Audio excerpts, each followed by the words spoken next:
그 중에 요약하면 세 가지 자세로 나눌 수 있습니다. 그래서 그 형태를 첫째는 어떤 형태가 있냐 하면 내가 받는 사랑과 대우가 당연하다. 내가 어느 단체에 가든 어떤 사회에 가든지 이 정도 대접받는 것은 그럴만하다라고 이유를 합당하다고 생각하는 사람입니다. 내가 받는 대우가 당연하다 이렇게 생각하는 사람이 있고, 또 하나는 내가 이런 대우밖에 못 받느냐, 겨우 이것이냐 이렇게 불평하는 사람이 있고, 세 번째로는 내가 이런 사랑을 많이 받고 있구나, 과분하다 생각하고 감사하며 사는 사람이 있다 하는 것입니다. 첫째 사람의 자세는 당연병에 걸린 사람이다. 내가 당연히 받아야지, 당연히 그런 자리에 있어야지, 당연히 존경을 받아야지, 이런 생각을 하면서 살아가는 사람이 있다는 것입니다. 당연병. 두 번째로는 불평과 원망 속에서 사는 사람입니다. 내가 이것밖에 안 되냐? 나를 이것밖에 대우 안 해주냐? 이렇게 원망하며 사는 사람은 괴로운 삶을 사는 사람이다. 그러나 세 번째는 나 같은 사람이 이런 대우를 받다니 라고 생각하면서 모든 대우에 대해서 감사하며 살아가는 사람입니다. 이런 삶의 자세는 모든 것을 감사함으로 똑같은 삶이라도, 똑같은 시간에 살아도 윤택하며 기쁘고 즐겁게 살아갈 수 있습니다. 그래서 오늘 이 본문에 보면 세 종류의 사람이 나옵니다. 첫째로는 뭐냐면, 여러분 여태까지 이제 사무엘하를 쭉 공부해 와서 알겠지만, 다윗이 우리아의 아내 바세바를 범하고 우리아의 아내 바세바를 통해서 아이를 낳았습니다. 그 아이가 낳기 위해서 막 금식을 하고 기도를 하죠. 근데 기도를 하는데 하나님이 아이를 데려갔습니다. 데려가니까 이제 이 사람하고는 이제 끝났다. 인연이 여기서 끝났다. 나는 저에게로 갈 수 있대, 저는 내게로 올 수 없으니까 이제 여기서 정리를 딱 해버립니다. 이게 참 지혜로운 삶의 자세다 볼 수 있어요. 이미 세상을 끝난 사람은 어떻게 보면 모든 게 정리된 거예요. 죽은 사람하고는 대화도 할 수 없어요. 제가 옛날에 어느 전도사님, 여전도사님하고 이제 한번 대화할 기회가 있었는데, 그 남편의 산소가 목사님인데 그 뒷산에 있어요.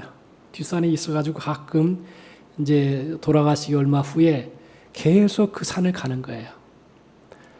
하루도, 오늘도 가고 내일도 가고 매일 가서 여보 오늘은 어떻게 지냈어? 막 이렇게 대화를 하고 지내. 근데 아무 대답이 없잖아요. 그러니까 어느 순간인가 에이!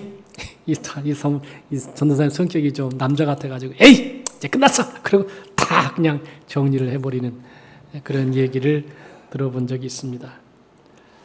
과거에 대한 정리는 이미 세상을 떠난 사람에게는 아무런 의미가 없습니다.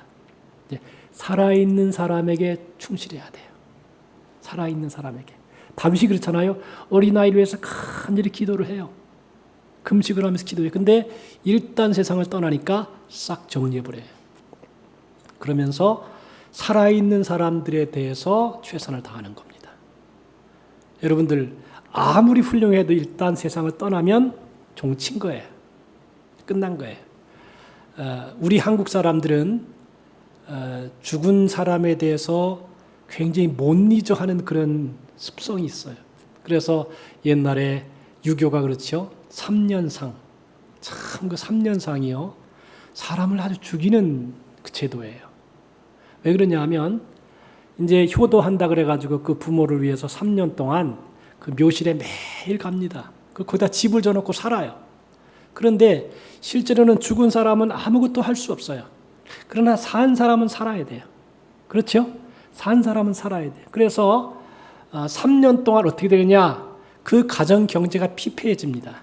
일을 안 하니까, 매일 그 산소 앞에서 일을 안 하니까 가정 경제가 피폐해지고 인간관계가 끊어지고 어려운 일들이 발생합니다. 그래서 여러분 기독교가 참 좋은 게 3일상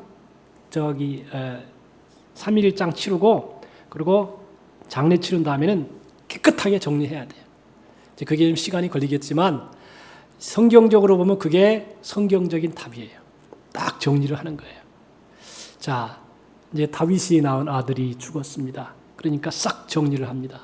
그리고 다시 다윗이 우리아의 아내 밧세바와 관계를 해서 아이를 낳는데 그 이름을 오늘 성경에 보니까 나단이 지어줍니다. 선지자가 와서 당신이 낳은 아들의 이름을 여디디아라고 하십시오. 여디디아. 다 같이 합시다. 여디디아. 여디디아. 이게 무슨 말이냐면 하나님이 사랑하는 아이다. 하나님이 사랑하는 아이가 여디디아라고 합니다. 이제 여디디아로 부른 이유가 사무엘하 12장 25절에 보니까 선지자 나단을 보내서 그 이름을 여디디아라 하시니 이는 여호와께서 사랑하심을 인함이더라 그랬습니다. 다윗은 이 하나님의 은혜가 너무도 감사했습니다. 건강하게 낳아주시고 주님의 종인 나단 선지자가 와서 축복을 해주고 은혜로운 이름까지 지어주시니 얼마나 감사하겠습니까? 여러분 보세요. 다윗이 우리 밧세바가 낳은 아이가 죽었어요. 이제 저희가 이제 지금 세 아이들이 다 건강하지만 아기를 낳을 때 그 전에 그런 생각이 들어요. 야, 얘가 장애인이 되면 어떻게 하지? 또 이상한 아이가 나오면 어떻게 하지? 걱정이 되더라고요. 그런데 보세요. 다윗이 우리 밧세바가 낳은 아이가 죽었어요. 그러니까 어떤 마음이 드냐면 다윗의 마음속에 야, 이거 다음 아이 또 죽으면 어떻게 하지? 이런 걱정이 있을 수가 있다는 것이죠. 그런데 하나님의 종이 와서 나단 선지자가 와서 당신이 아이를 낳은데 그 아이의 이름을 여디디아라고 하십시오. 하나님이 사랑하는 사람이라고 하십시오. 그렇게 지어주니 아주 마음에 감사함이 있는 것입니다. 그래서 우리가 여디디아라고 하는 것은 하나님이 사랑하신다 그런 의미입니다. 여러분도 여러분의 자녀들 우리들이 하나님의 사랑을 받는 삶이 되시기를 바랍니다. 우리나라의 위대한 과학자가 한 사람이 있어요. 정근모 박사입니다. 정근모 박사는 참 교육과학기술부 장관을 3번이나 역임했어요. 이 사람이 한동대학교 총장을 지낸 집사님이십니다. 근데 그 아들이 하나 있는데 신장염으로 죽게 되었습니다. 그래서 자신의 심장을 떼어서 이식수술로 그 생명을 건졌습니다. 그런데 올연투병으로 학교에 가지 못한 이 아들이 학교 생활에 적응을 하지 못하고 자동차를 몰고 나가서 자살을 기도했습니다. 겨우 살아났지만 그 후로 2번이나 자살을 기도했습니다. 이 정근모 집사님께서 아주 낙심을 했습니다. 세상에 내가 신장까지 떼어주고 그리고 살려놨는데 이 아이가 나가서 자살하려고 하니까 얼마나 마음이 괴롭습니까? 근데 낙심한 정근모 집사님에게 한 권사님이 권면을 했습니다. 집사님, 아드님보다 집사님 걱정을 먼저 하세요. 이런 일이 아들에게 일어나는 것은 집사님이 거듭나지 못해서 그렇습니다. 이 정 집사님이 자신이 대학교 때 세례를 받고 지금까지 신앙생활로 집사가 되었지만 거듭나고 성령 체험을 한 적이 없어요. 왜냐하면 이 정 박사님은 아주 수재예요. 한국에서 이런 수재가 드물어요. 그 당시 이제 인류 고등학교인 경기고등학교를 수석으로 입학을 하고 1년 만에 검정고시로 서울대를 입학했습니다. 미국 유학 2년 만에 박사학위를 받았고 24세 MIT 공대 교수가 됐습니다. 27세 프린스턴 대학의 교수가 됐습니다. 32세 키스트 초대 부원장을 맡았습니다. 실패 없는 삶 때문에 얼마나 열심히 노력을 하면 무엇이나 된다 그런 생각을 했어요. 그러니까 하나님을 의지하는 생활의 필요성을 못 느끼고 그냥 교회에 왔다 갔다 하는 거예요. 그런데 권사님이 권면으로 느낀 점이 있어서 어느 날 교회에 부흥회가 열려서 거듭나는 은혜를 체험하고 사모하고 참석했지만 아무런 체험을 하지 못했습니다. 그런데 다음 주일날 아침에 예배에 안내위원으로 봉사를 하고 말씀을 듣는데 깨달음을 준 것입니다. 눈물이 비오듯 쏟아지면서 회개가 시작되었습니다. 나중에 예배를 마치고는 통곡하며 우는 회개의 은사를 주셨습니다.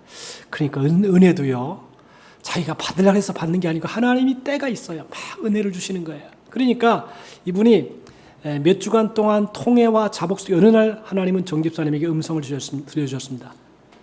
너는 내 아들에 대해서 감사해 본 적이 있느냐? 그러니까 이 집사님이 감사는요, 제 아들이 나한테 해야지요. 내가 신장도 주고 저를 낳아주고 지금까지 키워주고 아픔을 가지며 그를 키웠는데 우리 대답했습니다. 그래서 하나님이 너는 지금껏 아들을 짐으로 생각하고 살지 않았느냐? 내가 지금껏 짐으로 생각하던 아들을 통하여 나를 찾고 나를 만나 구원을 얻지 않았느냐 그렇게 물으시더라는 것입니다. 그래서 그 말씀에 한국 최고의 엘리트 정근모 박사는 자신의 모든 것이 산산조각 부서지고 고운 가루의 제물이 되었습니다. 완전히 깨진 거죠. 내 집인 줄 알았던 그 아들이 도리어 그 아들이 자살을 하려고 그러고 막 시도를 하다가 죽지 않고 막 그런 과정 속에서 자기가 깨어지고 회개했다는 것입니다. 자신의 짐인 줄 알았던 아들이 바로 자신을 구원하기 위하여 무거운 짐을 지고 있었음을 생각하고 그 아픔에 대하여 감사하게 되었습니다. 그리고 집으로 돌아와서 아들에게 회개했습니다. 그리고 온 가족이 구원의 기쁨을 얻게 되었습니다. 그러자 지금까지 정 박사님에게 짐이었던 그 아들에게 하나님이 축복하셨습니다. 아들은 그 후에도 여러 어려운 고비를 넘기면서 성장하여 지금은 가는 곳곳마다 자신에게 섭리하신 하나님을 찬양하는 신앙인으로 축복해 주셨다라고 하는 것입니다. 여러분들 우리가 다윗같이 정근모 박사같이 하나님의 사랑이 가정과 자녀들에게 임하고 계심을 깨닫고 여디디아에 감사를 드리는 우리 복된 성도들이 다 될 수 있기를 바랍니다. 자, 보세요. 그리고 두 번째로는요. 그럼에도 불구하고 라고 하는 감사를 가지고 살아야 된다는 것입니다. 다윗에게는 요압이라는 훌륭한 휘하의 장군이 있었습니다. 요압은 암몬의 수도를 공격하고 있었습니다. 얼마 있으면 성이 함락할 시기가 되었습니다. 요압은 사신을 보내어 다윗을 전쟁터로 오라고 했습니다. 왜냐하면 자신이 공격하여 성을 얻으면 자신의 명예를 얻기 위하여 이제 왕이 오셔서 공격하여 함락함으로 모든 영광의 역사적인 기록에 자기 대신 왕의 이름이 올라가기를 원하는 충성스러운 신하의 마음이 이 기록 속에 있습니다. 다윗은 이런 충성스러운 신하의 충성을 받고 있을 때 얼마나 감사한 일이겠습니까? 그러나 사실 다윗은 이러한 충성된 신하의 충성을 받을 자격이 근래에는 없었습니다. 왜냐하면 여러분 우리가 성경 역사를 지금 쭉 보고 있지만 자기 군사들이 전쟁터에서 사생결단하고 전쟁하고 있을 때 다윗은 왕이라고 평안히 궁궐에서 잠만 자고 있었습니다. 낮잠만 자고 있었죠. 그러다가 하루는 왕궁의 옥상을 거니는 중에 어떤 여인이 목욕하는 모습을 보게 되었습니다. 그 자태가 너무도 아름다워 마음에 음욕을 품게 되었고 왕의 권세로 그 여인을 불러오게 하고 결국 그 여인을 자기 아내로 삼았습니다. 이 여인은 자신의 충직스러운 부하인 우리아라는 장수의 아내였죠. 이 여인이 아이를 가졌습니다.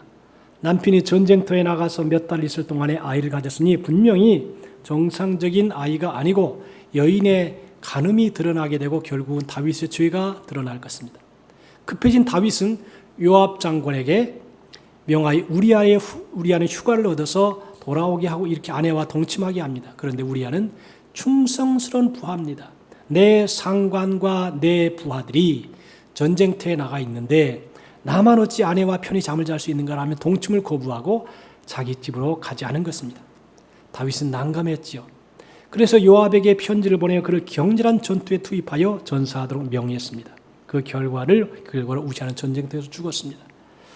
여러분들 이 내용을 보면 다윗은요 아주 악한 사람이에요. 또 마음이 아주 간악할 정도로 교만합니다.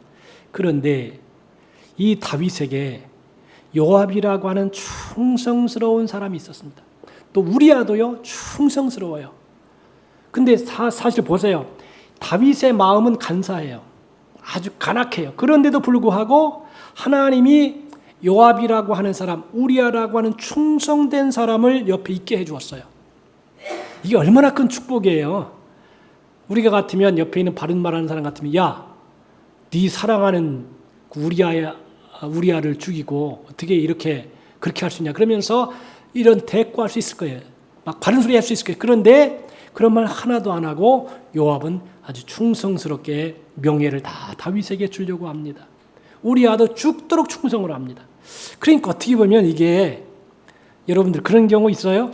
한번 이렇게 생각해 보세요. 나는 부모에게 효도하지 못했는데 내 자식에게 효도를 잘 받고 있지는 않습니까? 어떻게 생각하세요? 다시 한번 여기 보세요.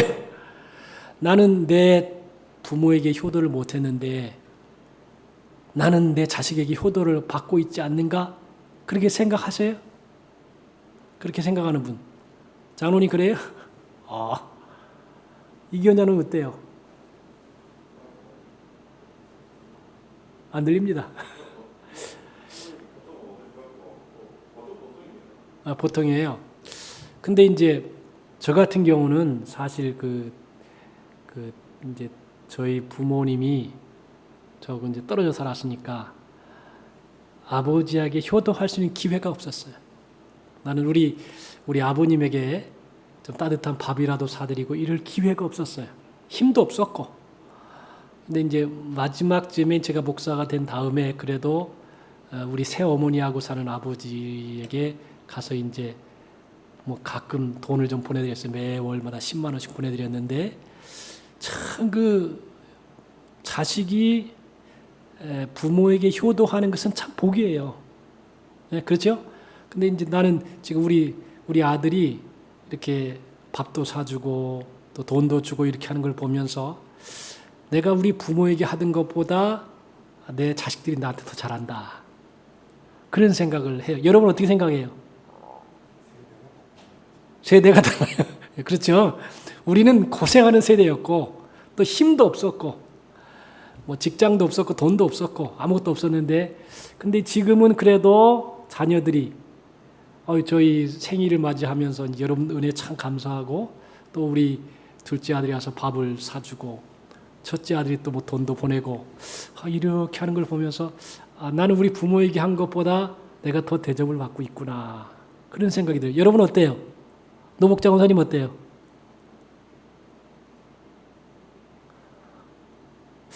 자, 근데 이 다윗은 보세요. 다윗 자체는 별로 훌륭한 게 없어요.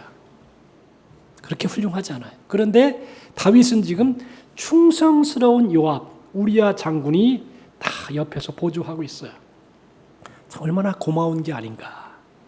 나는 부모님에게 그렇게 대접받을 만한 삶을 못 살았지만 하나님께서 주위의 사람들을 그렇게 충성스러운 사람들을 이렇게 보내주셔서 나를 위해서 충성하게 하니 감사하다. 다윗은 이런 마음으로 충만했던 것입니다. 어느 초대 교회의 어느 부인이 새벽 기도를 열심히 하다가 나가기 위해서 시장에 닭을 샀습니다. 아주 잘 운다는 장사의 말을 믿고 샀는데 여러분 닭은 원래 새벽에 울잖아요. 근데 이 새벽에 울지를 않아요. 그래서 닭을 판 사람에게 가서 따졌습니다. 그러니까 뭐라 하냐면 집을 잘 지어주었습니까? 먹이는 제때 넉넉히 주었습니까? 암탉을 같이 우리에 넣어 주었습니까? 부인이 모두 잘해 주었다 그랬어요. 그랬더니 닭 장사하는 대답이 걸작입니다.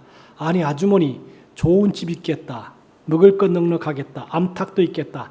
뭐가 아쉬워서 닭이 목청을 둬도 울겠습니까? 그렇답니다. 그렇죠. 아쉬울 게 없으면 울질 않는다 이 말이죠.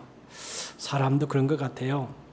사실 우리가 다 가난한 시절을 겪었잖아요. 월세 살고 전세 살고 아파트 살고 이렇게 단기적으로 올라갔는데 사실상은 아쉬울 게 없으니까 닭이 울지 않는 것처럼 우리도 울지 않는 거예요. 우리나라 민족이 전체적으로 어렵고 힘들었을 때는 다 부르짖었습니다. 소망이 하나님밖에 없었습니다.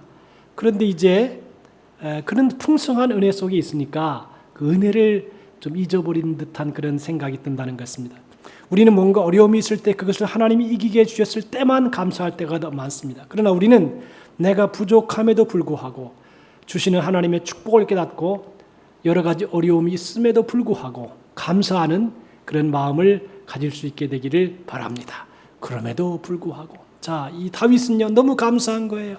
자기는 불충함에도 불구하고 자기는 살인자임에도 가늠자임에도 불구하고 요압이라고 하는 우리아라고 하는 훌륭한 충직된 장군들이 자기를 에스코트하고 있는 것에 대해서 감사했어요. 그러니까 우리가 우리 주위에 우리를 돕는 사람들에 대하여 감사하는 마음을 가져야 되겠다라고 하는 것입니다. 세 번째로는 넘치는 감사가 있어야 되겠습니다. 라빠성을 다윗은 정복하고 성에 입성했습니다. 그리고는 성 안에서 암몬 왕의 항복을 정식으로 받았습니다. 그리고는 암몬 왕의 면류관이 다윗의 머리에 씌워졌습니다. 암몬 왕이 쓰던 면류관을 딱 빼앗아가지고 자기의 머리에 딱 썼습니다. 면류관은 금 한 달란트로 만들어진 보물 중에 보물입니다. 여러분 면류관이라는 게 중요한 얘기였어요. 그런 내려오는 속담이 있어요. 뭐냐면 왕이 되려면 면류관의 무게를 이겨야 된다. 그런 말이 있어요. 그 무슨 말이냐면 면류관을 쓰잖아요. 사실상 여러분 면류관 쓰고 잠잘 수 있어요? 못 자잖아요. 벗어야 되죠. 근데 면류관을 쓰고 있을 때는 영광이 있어요. 왕적인 권위가 있고 아주 멋있게 보여요. 그런데 중요한 게 있어요. 면류관이 가볍지가 않아. 그렇죠? 면류관이 무거워요. 금으로 만든 거 더 무거워요. 쇳덩어리를 위에 지고 있으니 이게 얼마나 무겁겠어요. 그래서 그런 말이 있어요. 면류관을 쓰는 사람은 면류관의 무게를 견뎌야 된다. 그런 말이 있어요. 영광이 있으려면 그 영광에 대한 면류관의 무게를 이겨야 된다는 것이죠. 암몬 왕의 면류관이 왜 다윗의 머리에 씌워집니까? 암몬 왕의 죄값으로 그런 전쟁에서 지고 나라가 망했습니다. 다윗은 죄가 없습니까? 다윗의 죄악 또한 용서받지 못할 죄가 있었습니다. 그런데도 불구하고 하나님은 다윗의 회개를 귀하게 여기 용서해 주시고 여디디아의 축복을 주시며 부하의 충성된 봉사를 받게 했습니다. 그리고 암몬 왕의 면류관을 그의 머리에 씌워 주셨습니다. 자, 보세요. 하나님이 어떻게 보면 불공평하신 하나님이세요. 왜냐하면 다윗은 죄가 있잖아요. 죄가 있음에도 불구하고 용서받지 못할 죄가 있음에도 불구하고 그가 회개하니까 용서를 해줍니다. 그리고 아들은 죽었지만 여디디아를 주시고 충성된 부하들 우리아와 또 이렇게 요압이라고 하는 장군의 에스코트 충성이 딱 버티고 있고 그뿐 아니라 암몬 왕을 패배케 해서 그 암몬 왕의 면류관을 막 씌워주신 것입니다. 보세요. 다윗은 죄를 졌음에도 불구하고 은혜 위에 은혜를 주고 축복 위에 축복을 줬습니다. 할렐루야. 똑같은 인생을 사는데 여러분들 암몬 왕도 죄를 졌을 것이고 다윗도 죄를 졌지만 하나님이 죄를 지었지만 회개하는 다윗에게 은혜 위에 은혜를 더해 주세요. 이야, 그래서 가만히 보니까 복도 보니까 있는 복 위에 더 큰 복을 주시는 게 있어요. 그죠? 복을 받았는데 더 주셔요. 그래서 성경이 그러죠. 있는 자는 더 받고 없는 자는 있는 것도 빼앗긴다는 말이 있죠. 여러분들 2달란트, 5달란트, 1달란트를 다 주셨는데 1달란트 받은 사람 땅에 가서 묻어버리고 2달란트, 5달란트 받은 사람은 열심히 더 충성해서 또 2달란트와 5달란트 했죠. 그러면서 성경이 뭐라 하죠? 5달란트 받은 사람에게 1달란트 받은 것을 빼앗아서 주고 그러면서 성경에 그러죠. 있는 자는 더 받고 없는 자는 있는 것도 빼앗긴다. 다윗은요. 더 받는 거예요. 왕위도 받고 충성도 받고 사람도 받고 아들도 받고 막 있는 것 위에 더 부어져요. 여러분들 우리가 이왕이면 하나님께 그런 복을 받는 우리가 되기를 바랍니다. 막 이것도 주고 저것도 주고 막 더 주는 거예요. 풍성히 주는 것이죠. 자, 그래서 다윗은 감격하여 말합니다. 주께서 내 원수의 목전에서 내게 상을 베푸시고 기름으로 내 바르게 버리셨으니 내 잔이 넘치나이다. 그러면서 찬양하고 감사합니다. 다른 일은 실패했는데 나는 성공했습니다. 다른 일은 병약한데 나는 건강합니다. 다른 일은 가난한데 나는 부유하고 풍족합니다. 다른 사람은 멸망의 길을 가는데 나는 예수님의 은혜를 구원받고 죄사함 받고 천국의 멸관을 얻었습니다. 그때 나는 그들보다 선하고 나는 그들보다 의롭고 나는 그들보다 훌륭하다고 교만하지 않고 하나님의 은혜가 늘 놀랍고 감사하다고 느끼고 넘치는 은혜에 감사하라고 오늘 우리에게 이 말씀을 주신 것입니다. 프레드릭 레만이라는 목사님이 시골의 아주 어려운 교회에서 목회를 하고 있었습니다. 근데 교회가 너무 어렵고 교인들이 없어서 생활비를 공급받지 못했습니다. 이제 우리나라도 옛날에 그랬죠. 그래서 아주 낙심했습니다. 이렇게 살아야 하는가 답답하고 안타깝고 낙심하는 그런 상태에 있었는데 그의 이제 끝없는 마음속에 회의가 있어요. 근데 희한하게 또 그런 사람이 있어요. 자꾸 뭘 하면 안 되는 사람이 있어요. 이거를 해도 안 되고 저거를 해도 안 되고 자꾸 꼬이는 사람이 있어요. 그 참 희한해요. 똑같은 인생을 살아가는데 어떤 사람은요 이것도 하면 잘 되고 저것도 잘 되고 손만 되는 것마다 막 잘 돼요. 또 어떤 사람은 되는 것마다 안 돼. 이것도 안 되고 저것도 안 되고 잘 되는 사람 망하고 잘 되는 사람 망하고 그런 사람도 있어요. 자, 그런데 이 목사님도 이제 너무 힘들어가지고 생계를 위해서 치즈 공장에 직공으로 나가서 애를 쓰고 있었습니다.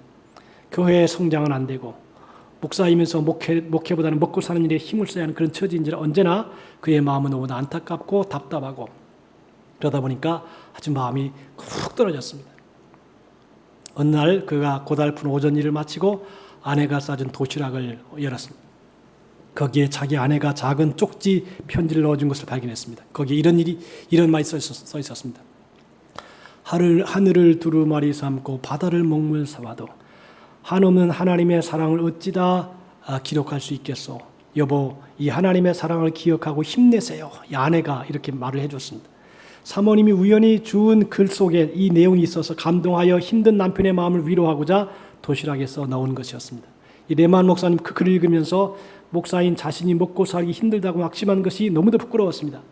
나를 위하여 십자가에 달리신 예수, 그리고 그 아들을 보내시며 사랑해 주신 하나님, 나를 예수 믿게 해주셔서 구원해 주시고 더 놀라웠게도 목사의 사명까지 주신 하나님의 사랑을 생각해 보니까 오늘의 고통과 어려움이 아닌 축복으로 피부 깊숙이 솟아오르는 것을 느끼게 됐습니다.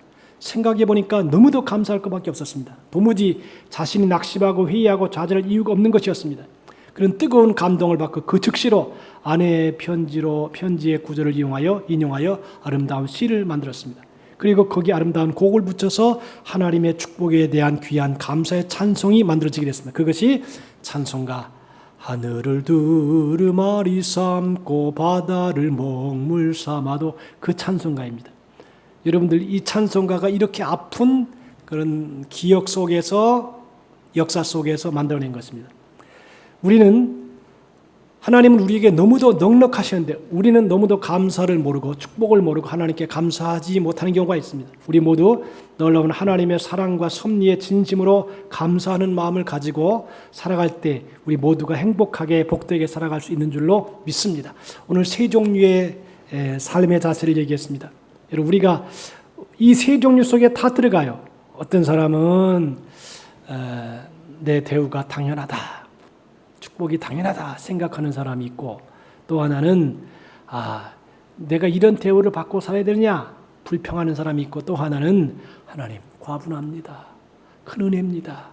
다윗은 그랬죠. 다윗은 자기의 신분을 돌아보니까 자기는 목동을 하면서 아버지 중에 8남매 중에 맨 말째로 참 어렵고 힘들게 이렇게 살고 그래서 왕이 되었으니까 옛날을 생각해보니까 너무너무 감사한 거예요. 그래서 다윗이 한 고백이 뭐냐면 여호와께서 내게 주신 모든 은혜를 무엇으로 보답할까? 다 같이 합시다. 여호와께서 내게 주신 모든 은혜를 무엇으로 보답할까?